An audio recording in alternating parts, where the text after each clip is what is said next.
Shoghi Effendi writes, he says, wishing to stress the sublimity of the Bab's exalted station as compared with that of the prophets of the past, Baha'u'llah in the Igan asserts, no understanding can grasp the nature of his revelation, nor can any knowledge comprehend the full measure of his faith. My goodness. He then quotes in confirmation of his argument the prophetic words from Islam. This is the quotation. Knowledge is 27 letters. Knowledge is 27 letters. All that the prophets have revealed are 2 letters thereof. No man thus far hath known more than these 2 letters. But when the Qa'im shall arise, he will cause the remaining 25 letters to be made manifest. Baha'u'llah then adds, behold how great and lofty is his station. His rank excelleth that of all the prophets, and his revelation transcendeth the comprehension and understanding of all their chosen ones.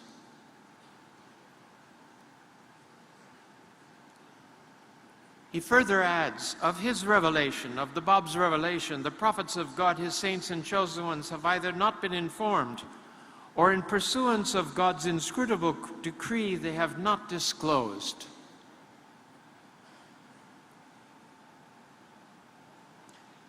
Baha'u'llah, also in the Igan, and this is a very interesting, I was talking yesterday about Mr. Qadem's pilgrimage. One of the Afnan ladies who had inherited the original Igan that was written to the uncle of the Bab had this manuscript in hand. And on the visit of Janabi Samandari to Shiraz, she presented it to him to give to the guardian so that he would have the original in the hand of Abdul Baha to send to the Holy Land. And Mr. Samandari sent it to the National Assembly. They advised the guardian. The guardian said, do not send this in the mail, it's too wait. We will wait for a trustworthy person to bring it in the future. And when Janabi Qadem had applied for pilgrimage, the guardian instructed the NSA to give him the copy of the Igan to bring to his presence.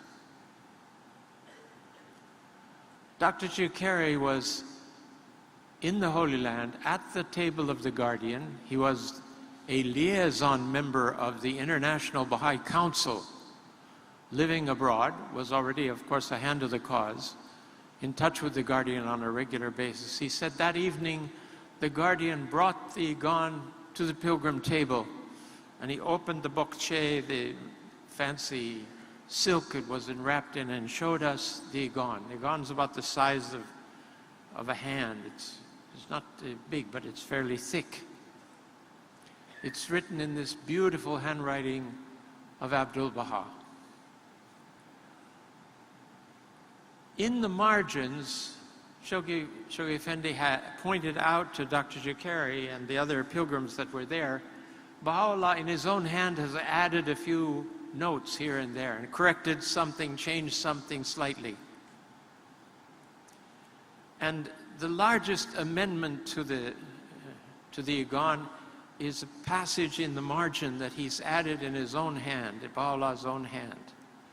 And I'm going to quote that to you now.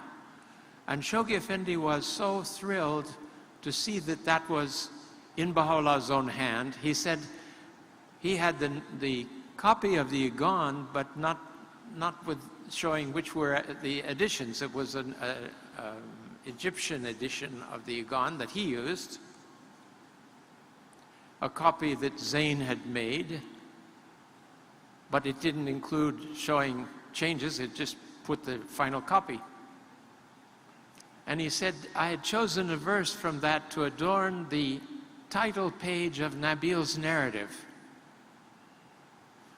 And how delighted I was to see that this was in Baha'u'llah's own hand in the margin of the Iqan. Amidst them all, Baha'u'llah wrote, we stand in hand, life in hand, wholly resigned to his will, that perchance through God's loving kindness and grace, this revealed and manifest letter, referring to himself, may lay down his life as a sacrifice in the path of the primal point, the most exalted word. Shoghi Effendi has added in parenthesis, the Bab, the most exalted word. By him at whose bidding the Spirit hath spoken. But for this yearning of our soul, we would not for one moment have tarried any longer in this city. This is the city being Baghdad, where the revelation of the Iqan took place in the Most Great House.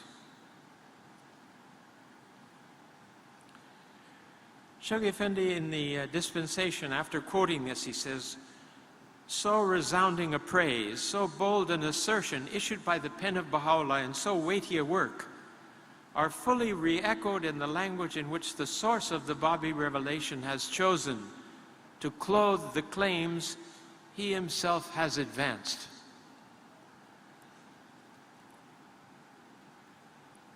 Friends, the Guardian sent his selection of prayers and meditations to the American Baha'i community for publication in English in his translation some years ago, back in the 30s. And he said to the friends in a message, he said he hoped that this book alone, Prayers and Meditations by Baha'u'llah, would enable the friends to draw nigh unto Baha'u'llah, that he might draw nigh unto them. And I think these characteristic passages of the Bab about his own station enable us to draw nigh unto him, that he might draw nigh unto us. If the prophets of God, the manifestations of God, didn't announce to us who they were, how would we know who they were? Who could tell us who they were? Some people have said there that it seems immodest that they say they're the messenger of God and that they've been sent by God. But if they don't tell us who they are, how would we know? Baha'u'llah so himself announcing in the Haykal and later also in his tablets, where he speaks about his experience in the Siyad Chal and so on. And he describes how the Maid of Heaven points to him and announces him as the best beloved. And Shoghi Effendi calls that a personation of his own spirit.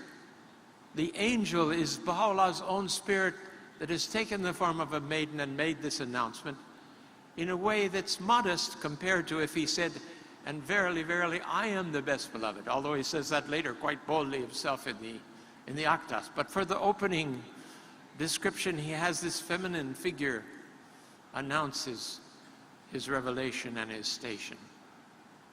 Quite interesting to consider these short phrases that are there announcing who the Bab considers himself to be, who Baha'u'llah considers the Bab to be. How better could we approach and enhance our understanding and communion with the spirit of the Bab? I am the mystic fane, the Bab thus proclaims in the Qayyum al-Asma, which the hand of omnipotence hath reared. I am the lamp which the finger of God hath lit within its niche and caused to shine with deathless splendor. I am the flame of that supernal light, that glowed upon Sinai in the gladsome spot and lay concealed in the midst of the burning bush.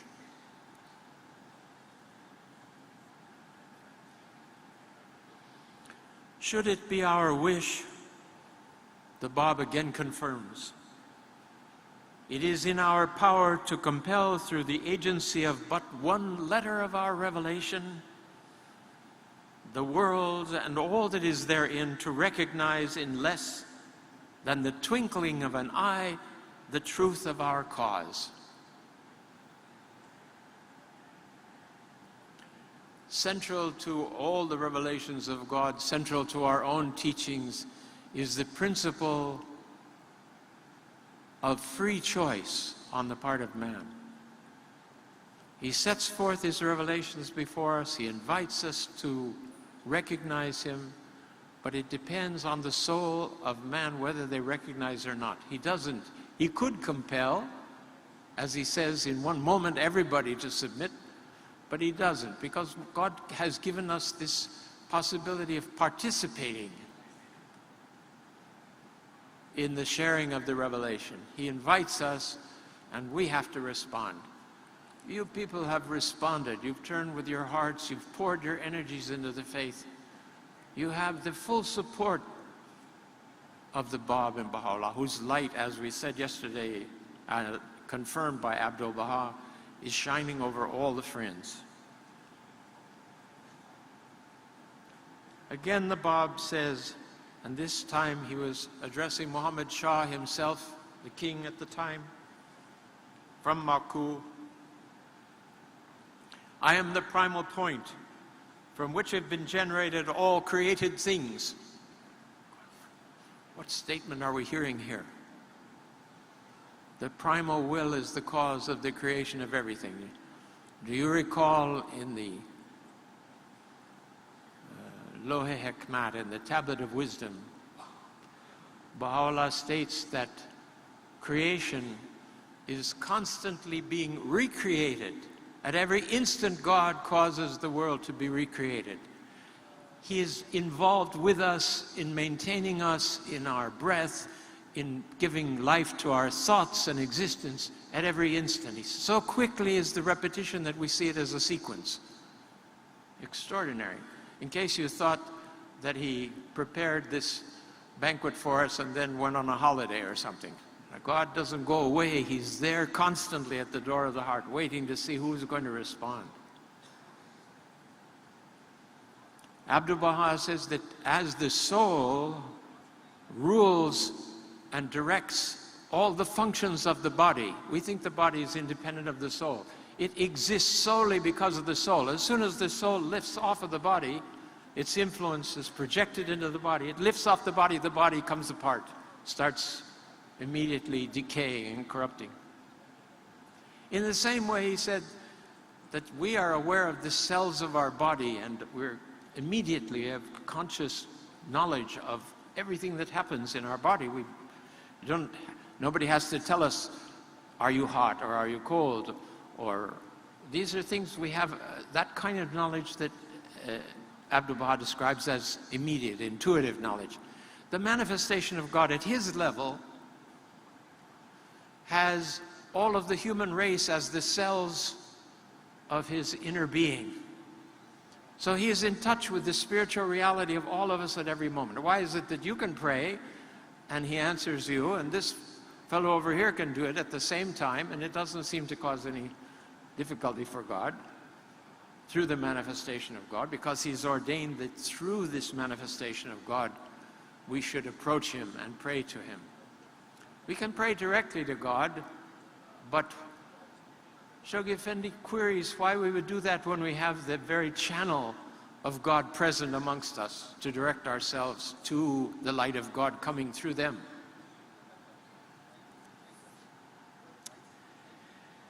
I am the countenance of God, whose splendor can never be obscured, the light of God, whose radiance can never fade. All the keys of heaven God hath chosen to place on my right hand, and all the keys of hell on my left. I am one of the sustaining pillars of the primal word of God. Whoever hath recognized me hath known all that is true and right, and hath attained all that is good and seemly. The substance wherewith God hath created me is not the clay out of which others have been formed. He hath conferred upon me that which the worldly wise can never comprehend, nor the faithful discover.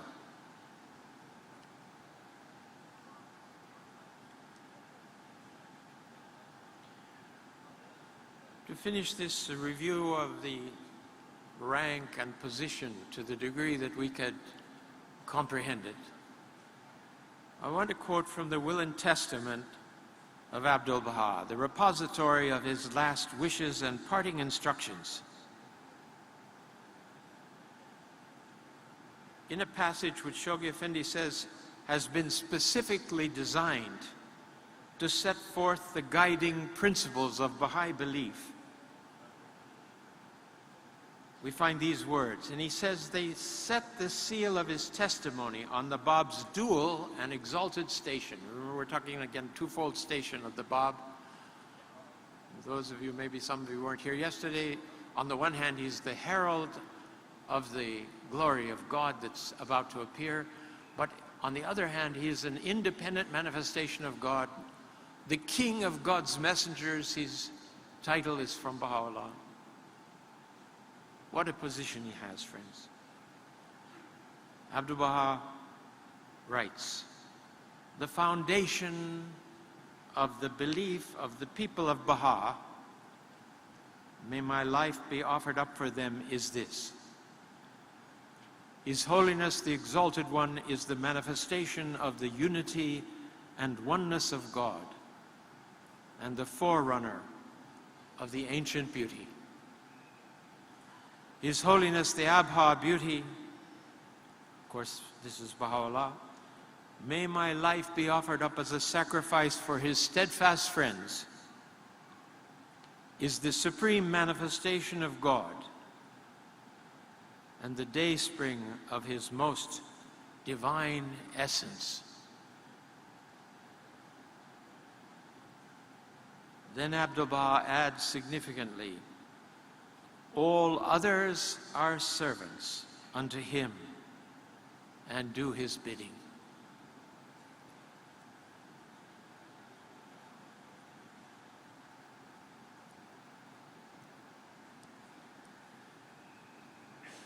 I wanted to conclude this section reading you a statement from Shoghi Effendi in the light of the things that we're hearing about, the magnitude of the range of the position of the Bab and subsequently of Baha'u'llah. Do we realize, friends, what a privileged position we are in with respect to human history itself? Perhaps we might have been born closer to one of the previous manifestations of God, but how can that compare to having been born in the cycle inaugurated by the King of the messengers of God? Our recognition may be preliminary, partial in some ways, but as we continually, in our devotions, in our prayers, in our service, in our sacrifice, the dawning light of the Bab and Baha'u'llah increases in our soul. And that light becomes manifest in our faces. And that light communicates to the people that we speak to and meet. And it piques their curiosity. Sometimes they recognize immediately, sometimes the words that we say are like seeds. The name of Baha'u'llah, the name Baha'i, has a special place inside the soul that locks in when they hear it the first time. Shoghi Effendi says it goes into the subconscious and continues to act on the life of the person who might be entirely unaware of it, and eventually can produce changes in their lives. These are these seeds that we're planting everywhere as we teach and propagate the faith. Shoghi Effendi says, if the friends only realized there's only a few times in history when opportunities for mortal glory come to a people. And that time is now in their hands. We are the children at the formative age of the faith. We're involved in laying the foundations of the kingdom of God in so many ways that we don't even understand. But through obedience and submission, we carry out our mission.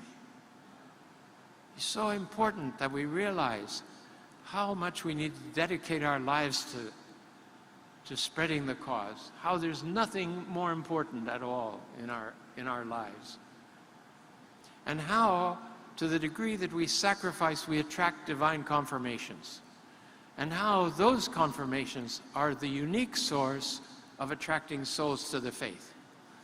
If we teach the faith and people say, I'm not interested, or they don't show any interest, the problem is generally, friends, not the people we're talking to. It's our problem, that we are not shining enough with the faith that they would be awakened by it. And we constantly have to beg and submit ourselves to the holy threshold. Assist me to be confirmed. Assist me that my light might touch the hearts of others as you've commanded me to do. Any other activity, friends, is totally secondary compared to that because of the time we live in. Think of one of the architects working with the architect of the Chile temple, a Chilean woman. While she was working on the drawings in Canada, they needed to be stamped by the Chilean law and so on. She had several dreams of Baha'u'llah. She's a non-Baha'i. When we heard this, we said, why doesn't Baha'u'llah come and tell us these things? Why does he tell us? And she said, he came to me and he said that you must devote your life to this temple, building this temple. It's so important. He said, you will see within 500 years, all the people of South America will be Baha'is. Now, friends, who are we going to teach? If we were born in that time, who would we teach? You see why the privilege is ours, because we still can find souls that haven't heard of the cause. We can still be the first ones to communicate it. There's a tablet from Abdul Baha'i. He says, the service of the friends belongs to God, not to them. Because anything that you imagine to do that's good has come from God. You think of the verses in the Gleanings. There's a tablet. He says, all good comes from God, and all evil comes from your own selves. Well, pretty clear explanation. It's a little strong to flip it, but I like to flip it because it makes us think. No evil comes from God. Everything God does is good. And no good comes from man. Everything he has is evil. We have to replace the evil, which is full of pride and passion and self-importance, with this confirmations of God. He says, empty yourself and you'll become a channel, and I'll use you to conquer the masses of the world. Have you tasted of that? We heard last night, if you just get the flavor of pioneering, you never want to stop doing it. And teaching is the same way, because we're all pioneers, even if it's a local activity that we're involved in. We should try to turn up the fire in ourselves. Shoghi Effendi said the friends should constantly be asking Baha'u'llah to guide them to receptive souls. Do you daily ask Baha'u'llah, Baha'u'llah, give me an opportunity today to give the cause to somebody else? If the friends realized this time in history that they're living, they would not for a moment busy themselves with idle conversation and gossip, but would sacrifice their all for the quickening of the people and the salvation of society.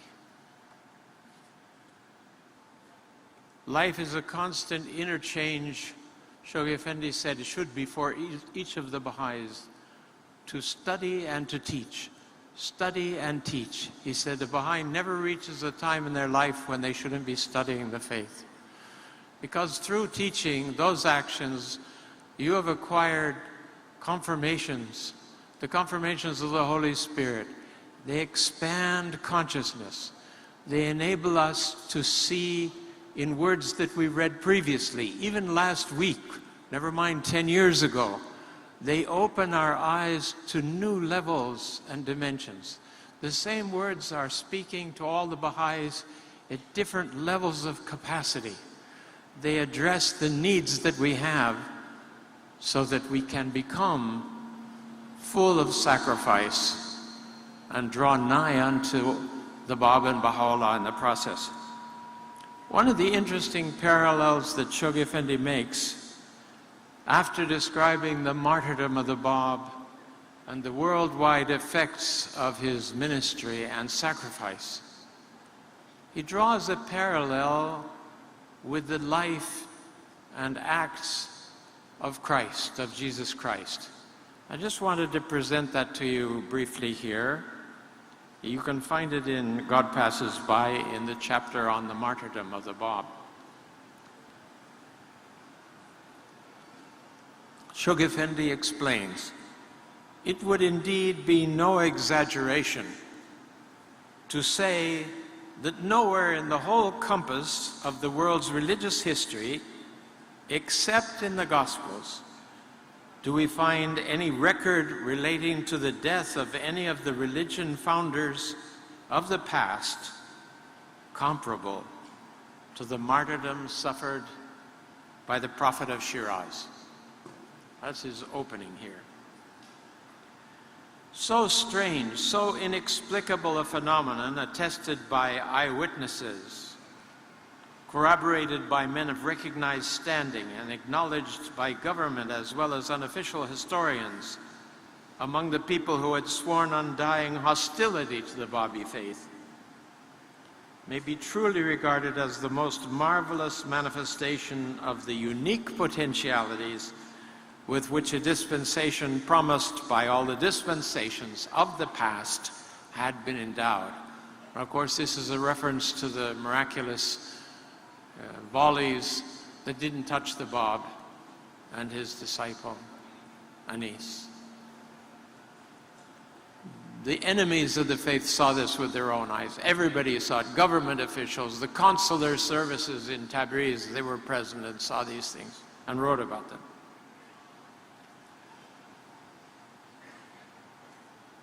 The passion of Jesus Christ, and indeed his whole public ministry alone, offer a parallel to the mission and death of the Bab, a parallel which no student of comparative religion can fail to perceive or ignore. And then he lists the points of similarity. In the youthfulness and meekness of the inaugurator of the Babi dispensation, in the extreme brevity and turbulence of his public ministry, in the dramatic swiftness with which that ministry moved towards its climax, in the apostolic order which he instituted and the primacy which he conferred on one of its members. Now, those of you who are familiar with Christian scriptures remember that Peter was appointed by Christ. He was called the rock upon which the faith of Christ would be established. So each one of these you need to know a little about Christianity, but you can find this again in God Passes By and look at the comparison. In the boldness of his challenge to the time-honored conventions, rites, and laws which had been woven into the fabric of the religion he himself had been born into.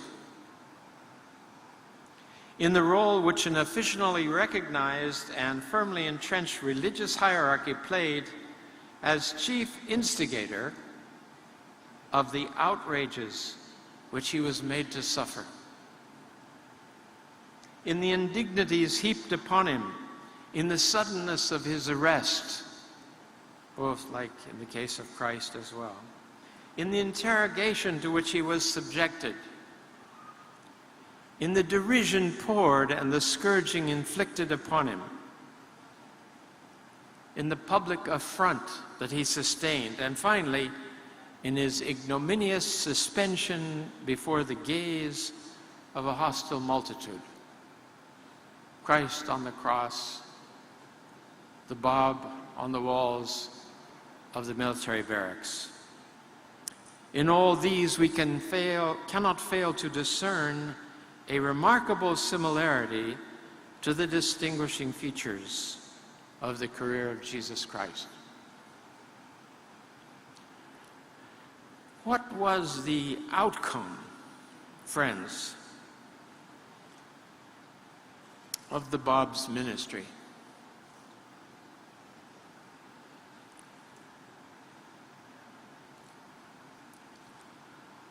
I wanted to cite, let's see if we have here. You know, Baha'u'llah has so clearly stated that the Bab, with his coming, has released those energies which will quicken mankind and lead it to its maturity. And its maturity is the fruition of his ministry connected with that of Baha'u'llah. But it starts with the Bab. And Baha'u'llah says these energies will move us toward the kingdom of God on earth. I read last year a note from the diary of Keith Ransom Kaler. Keith Ransom Kaler was a pilgrim in the presence of the Guardian and had been chosen by him to go to Iran in defense of the cause, to champion the cause. She was a college graduate, a very brilliant woman, a wonderful speaker. And Shoghi Effendi mentored her for 4 months in the Holy Land before he sent her to Iran. And she's kept notes of things that he told her. He says this startling thing to her, which she can hardly believe her ears when she hears. He asks her, "Do you think, Mrs. Kaler, that the coming of the kingdom of God on earth depends on the actions of the Baha'is?" Not at all. She's totally startled. She said, "You know, we're constantly being encouraged and told to move forward and help build the kingdom and so on." She said, "Well, if that doesn't do it, then why are we doing it?" He says, "You're doing it for you, not for him. It's going to come about whether you participate or not. But if you participate, you get to share in the glory of the whole affair." That results in the fact that teaching the cause of God, as Abdu'l-Baha says in the Will and Testament, which may appear mysterious to us, he said it's the greatest gift of God. In the past, teaching religion was limited to certain groups in society, to clergy, to those who were recognized as learned in religious matters. Whereas today, he said it's the duty of every Baha'i to proclaim the cause of God. Though the action of proclaiming the cause of God, proclaiming the position of the Bab and Baha'u'llah, in a sacrificial manner, that is, in a manner that's not always comfortable to us, but requires sacrifice. Sacrifice of our time, sacrifice of our funds, sacrifice of our life goals. That, he said, to the degree that we sacrifice, attracts divine confirmations. Divine confirmations cause the soul of man to develop and grow. Abdu'l-Baha says, you stop teaching the cause, the confirmations are cut off. If the confirmations are cut off, your spiritual growth stops. So he's giving us a formula. He's saying, you know, be constantly engaged in teaching the faith. Think about it 24 hours a day. Think about new souls that could hear the sublimity of God's proclamation from your mouths, that you might be the means of passing the spark and light that's in your own heart to their hearts, and therefore receive the confirmation, both of the light of Baha'u'llah and the light of the Bab. What's been the outcome? I want to share with you one sentence from Retrospect and Prospect, the last chapter of God Passes By. In one sentence, Shoghi Effendi surveys the effect from the time of the Shaykhi school all the way to this world community that's been generated by this process.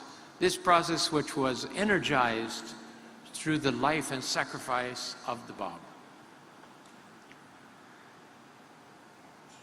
The outcome. A handful of students belonging to the Shaykhi school, sprung from the Isna Ashariya sect of Shia Islam. Well, that sounds very difficult. Isna Ashariya, maybe you know, it means 12, the 12ers, those that believed in 12 imams, because there's some that believe in 5 and some believe in 7.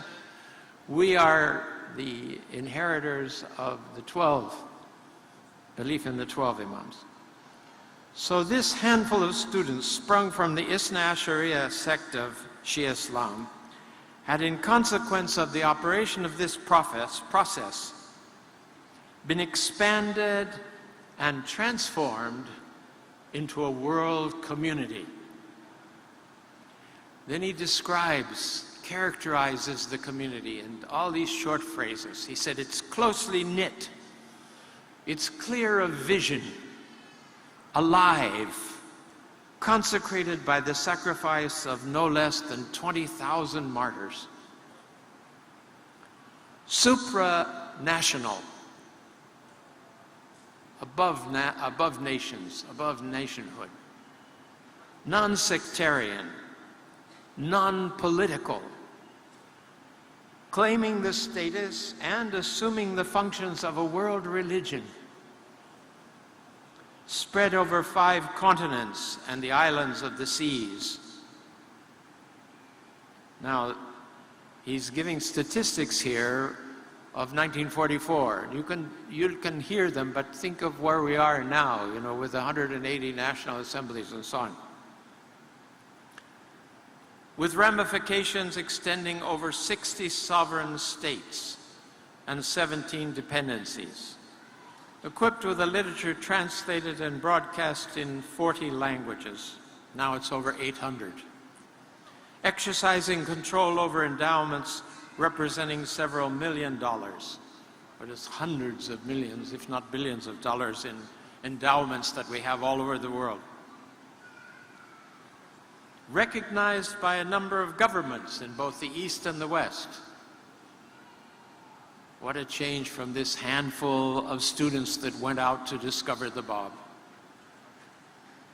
Integral in aim and outlook, possessing no professional clergy, professing a single belief, following a single law, animated by a single purpose, organically united through an administrative order, divinely ordained and unique in its features, including within its orbit representatives of all the leading religions of the world, of various classes and races, which this gathering is certainly representative of.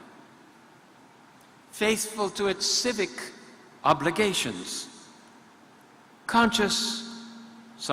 faithful to its civil obligations, conscious of its civic responsibilities, as well as of the perils confronting the society of which it forms a part, sharing the sufferings of that society, and confident of its own high destiny.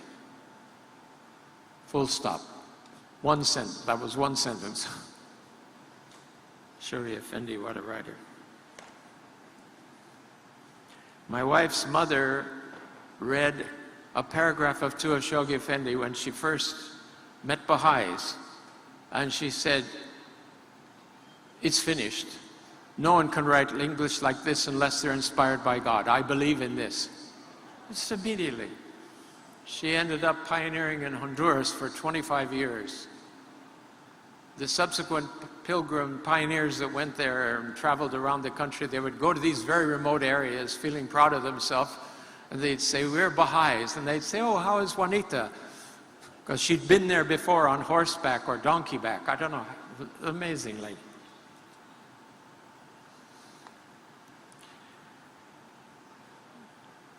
Now, I wanted to move from that to a message of the Guardian that was written in July of 1950.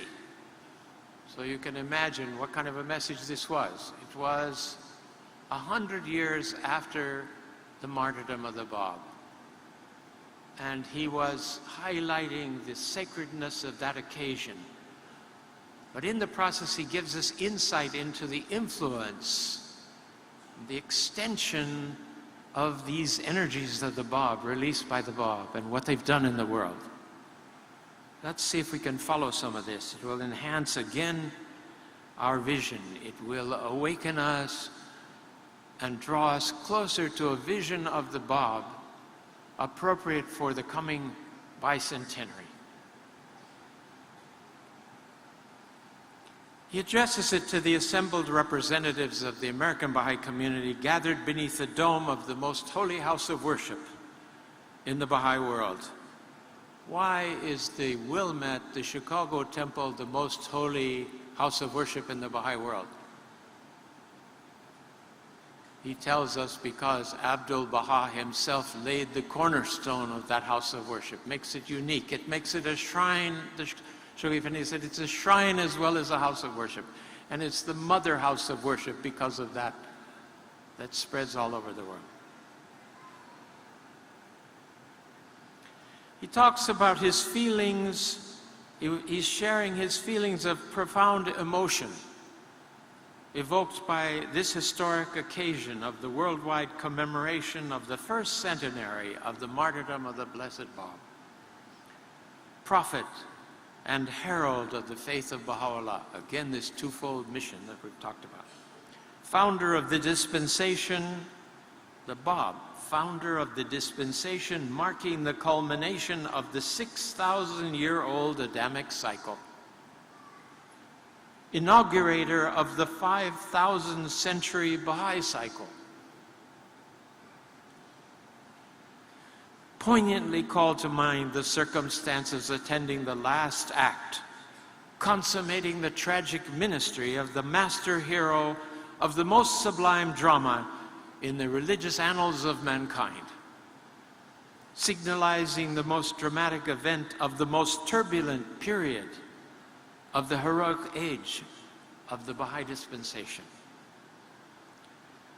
Destined to be recognized by posterity as the most precious, momentous sacrifice in the world's spiritual history.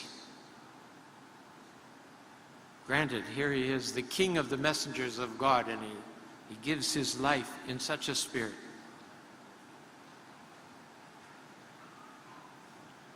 On the occasion, Shoghi Effendi writes, recall the peerless, this is in Kabylese language, so it's not quite full English. Recall the peerless tributes paid to his memory by the founder of the faith, acclaiming him the monarch of God's messengers, the primal point around whom the realities of all the prophets circle in adoration. My God. Then, profoundly stirred by the memory, and he lists nine points, which if you go back to the message, you can sort out one by one, because you need to think and reflect on what the origin of this phrase is, what's behind this. The agonies he suffered, the glad tidings he announced, the warnings he uttered, the forces he set in motion, the adversaries he converted, the disciples he raised up, the conflagrations he precipitated, the legacy he left of faith and courage, the love he inspired. These are the focus of Shoghi Effendi's attention, and so profoundly stirred, he said, by the memory of these things. Acknowledge with bowed head, joyous, thankful heart, the successive marvelous evidence of his triumphant power in the course of the 100 years elapsed since the last crowning act of his meteoric ministry. He's preparing us to tell us what's been the outcome and effect of the Bab's ministry. Then he goes on, he says, the creative energies released at the hour of the birth of his revelation, endowing mankind with the potentialities of the attainment of maturity. And here it flips, he says, are deranging during the present transitional age the equilibrium of the entire planet as the inevitable prelude to the consummation in world unity of the coming of age of the human race. I don't think we all realize how much the chaos in the world is due to the revelation of the Bab and Baha'u'llah. These energies go forth to establish world unity. If they're met with opposition, they produce chaos. If they're met with acceptance, they have divine confirmation. The Bab says in one place, the verse of God goes out. If the believer receives it, if a soul, a human soul receives it, it is light and blessing to him. If he refuses it, it turns to darkness. So this is what's happened to the world. The proclamation has gone out, and we've all done our best. We're trying to do our best anyway, to diffuse it in the world. And it produces reactions of various sorts in individuals and in collectivities, in governments, in movements in the world. All of this is stirring up and breaking down the old world order. A careful study of Shoghi Effendi's writings revealed to what degree the disintegration, the process of disintegration, is related to the energies released by the revelation itself. Read the foreword to God Passes By. It's so clearly stated there.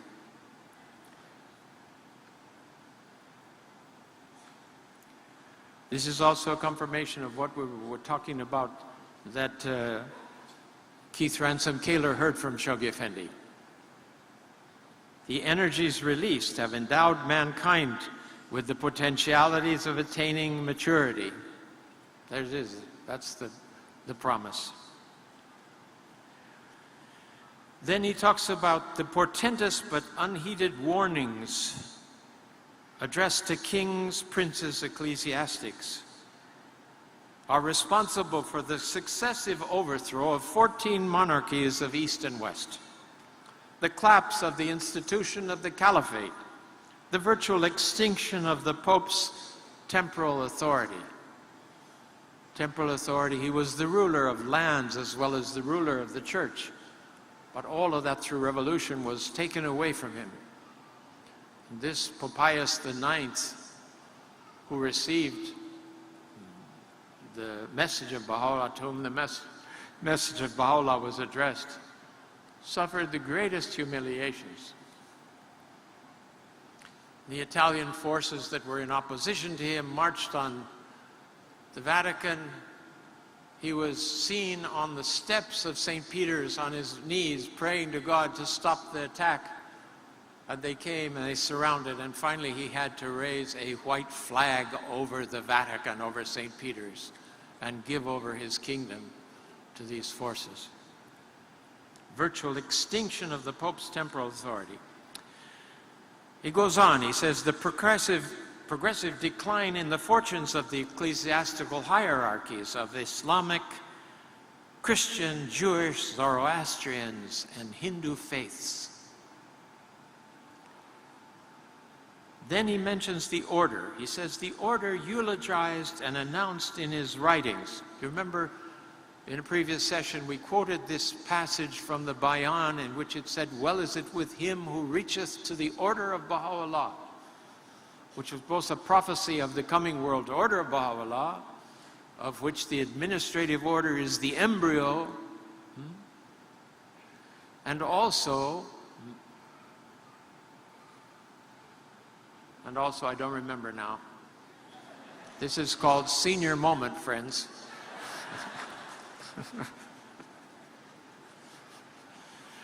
I presume he'll tell me later, or I'll see it in the text somewhere. Anyway, this order eulogized and announced in his writings, in the Bab's writings, whose laws Baha'u'llah subsequently revealed in the Most Holy Book, whose features Abdul-Baha delineated in his testament, is now passing through its embryonic stage through the emergence of the initial institutions of the world administrative order in the 5 continents of the globe. So this is now 1950, Shoghi Effendi's painting this divine picture for us all. The clarion call sounded in the Qayyum al-Asma, summoning the peoples of the West to forsake their homes and proclaim his message. It's in the very first chapter of the Qayyum al-Asma. Was nobly answered by the communities of the Western Hemisphere, headed by the valorous, stalwart American believers, the chosen vanguard of the all-conquering, irresistibly marching army of the faith in the Western world. The embryonic faith, maturing 3 years after his martyrdom, traversing the period of infancy in the course of the heroic age of the faith, is now steadily progressing towards maturity in the present formative age, destined to attain full stature in the golden age of the Baha'i dispensation. These, of course, 3 ages that we're all familiar with, or should become familiar with: the heroic age, the formative age, and the golden age. Lastly, the holy seed of infinite preciousness, holding within itself incalculable potentialities, representing the culmination of the century-old process of the evolution of humanity through the energies released by progressive revelations, starting with Adam and concluded by the revelation of the seal of the prophets. He's painting a picture of something that's coming from the past, right? Marked by the successive appearance of the branches, leaves, buds, blossoms, and plucked after 6 brief years by the hand of destiny, this fruit of the whole earlier process set in motion from Adam, ending now in this perfect fruit. That fruit then, its seed ground in the mill of martyrdom and oppression, produced an oil which flamed up in the heart and being of Baha'u'llah. Look at this progression from the beginning, from Adam right up to the light that comes from Baha'u'llah. In such a setting, the somber, subterranean walls of the Said Shah of Tehran. A flame whose flickering light gathered brilliance in Baghdad and finally shone in full resplendency in its crystal globe in Adrianople, whose rays warmed and illuminated the fringes of the American, European, Australian continents through the tender ministerings of the center of his covenant, whose radiance is now overspreading the surface of the globe during the present formative age. Follow the sequence of the light. It's come from the Bab, then produces this oil that lightened Baha'u'llah, then is proclaimed to the kings.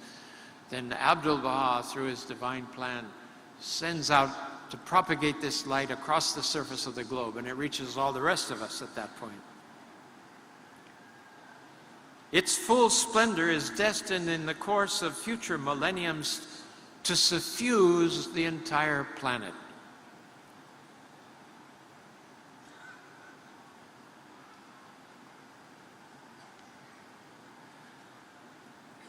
I want to stop here for a moment, friends, and direct our attention to three words: infuse, diffuse, and suffuse. Infuse was the release of the divine energies by the Bab and Baha'u'llah into the world of human consciousness, into the realm of this earth and its potentialities during the heroic age of the faith. With the latter years of Baha'u'llah's ministry, and more particularly with Abdul Baha and then Shoghi Effendi's ministries, this light was directed by them to be diffused across the whole face of the earth. I was reading the other day a letter of the Guardian to a pioneer couple who'd gone to an island and after some time of sacrifice had to leave the island. And Shoghi Effendi said to them that though they hadn't seen any visible consequence, nobody had accepted the faith on the island, their sacrifice had diffused the light of the revelation over the whole island, and now that light would continue to act there and would bring forth seeds and give its fruition in the future. Friends, this is what we're doing. Sometimes we go with all good feelings to open a place or to give the message of the cause. This is what we're commanded to do. We're not commanded to have victories. That's in His hands. We're commanded to go forth sacrificially and offer the cause. But we have to realize that even as the prayers we say in the privacy of our chamber, there are angels waiting to capture the light of our having repeated these divine words in this realm, in this lower realm, and they diffuse it to the hearts of receptive souls around us. Miraculous things going on. You think you're saying your morning prayers and you're all alone. You're not alone. Hosts of angels are waiting, and they diffuse it and carry it into the neighborhood. I mean, we're talking about neighborhoods. This is a good policy, the repetition of the verses of God, morning and evening. All these efforts, and that's why it somehow helps us to concentrate at times to say these things out loud. Though it's not required to fulfill the law, it is very helpful to help us concentrate, Abdul Baha says. Then, after the diffusion of this light, which has really taken place with the fulfillment of carrying the light of the cause, diffusing the light of God to all the territories mentioned in the divine plan, now we are approaching with a new culture a process of suffusing, letting that light enter into the very life of our communities and transform them. Infusion of the energies, diffusion of the light, penetration and suffusion of that light into the life of the whole of human society. This is the process, I think, that's being referred to here.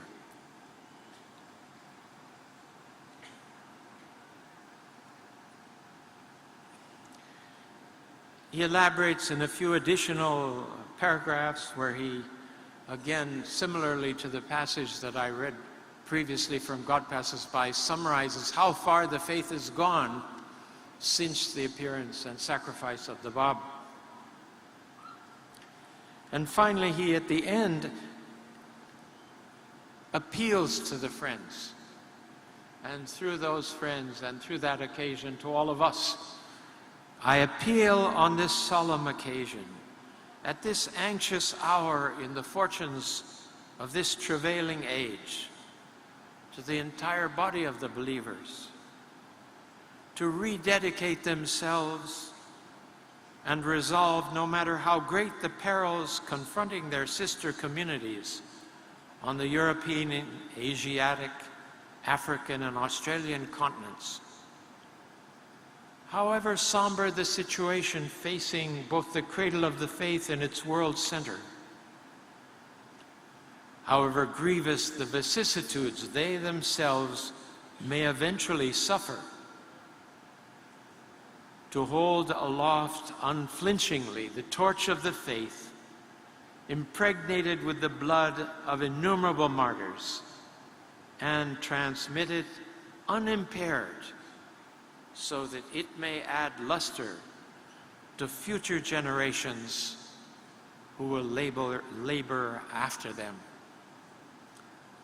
The Guardian's appeal on a very important centenary, fully applicable, I think, friends, to this commemoration and celebration of the bicentenary of the birth of the Bab that we're approaching. Thank you.